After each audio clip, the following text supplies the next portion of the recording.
In 2021, we had the supreme pleasure of traveling to the coolest country on the planet, which is Peru.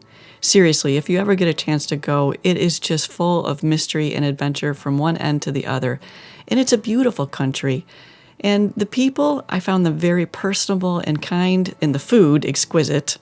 But we wanted to check out those megalithic structures for ourselves and be able to measure them, ask questions, and see if there was any way to find out more information on how it was that they were building these things where you can't even get a knife between them. Because you see megalithic cultures all over the world, like in ancient Greece or in Italy, places where you see these giant megalithic stones, like on Easter Island even, where, again, how are they making them so big and fitting them so closely together?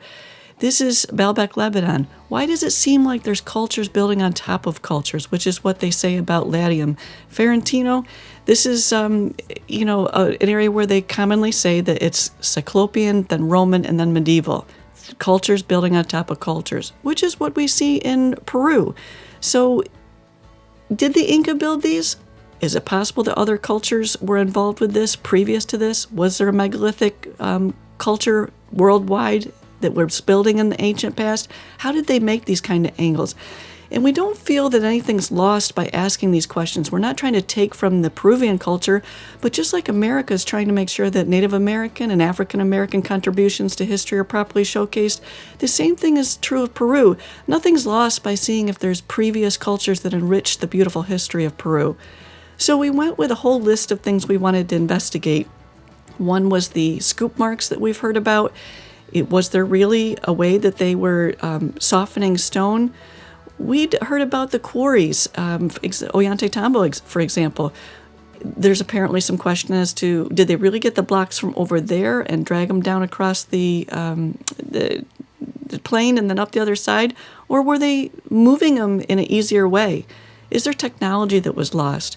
We wanted to ask about these giant fossilized clamshells and see if we could hunt those down. All we had was an article from 20 years ago. There was just really cool things around the country that we were going to try to get to. John was going to be there a week, and I was going to stay there for another couple of weeks and investigate the additional things, and we had a blast. I mean, it was a little difficult with the 2 masks that you had to wear on planes and trains, but it was so cool to see these different experiences where the people serenaded us on trains and we got to experience their culture. It was great.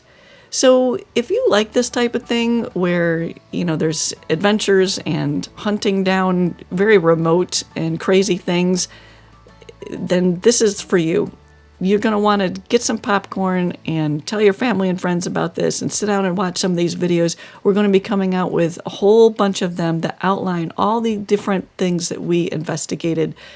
So you're going to want to subscribe and hit the bell so that you're alerted when we have more of these cool videos that come out.